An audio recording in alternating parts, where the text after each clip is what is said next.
आज व्हिडिओ बनवायचं तसं काही निमित्त नव्हतं, पण तरी पण आज बनवतोय कारण मी ग्रामीण भागात राहतो आणि हा भाग जो आहे हा सह्याद्री, पूर्व सह्याद्री आणि सह्याद्री असा भाग आहे. आणि या परिसरातलं निसर्ग जर तुम्ही बघितलं का नाही, खरोखर असं मंत्रमुग्ध झाल्यासारखं असं वाटतंय बघायचं म्हटलं तर.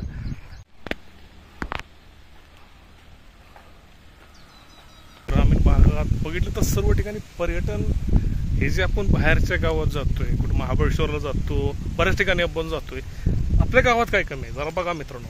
तर ह्या दृष्टीने आपण जर थोडे पावलं उचलली ना, तर जो हा बेरोजगारीचा प्रश्न आहे,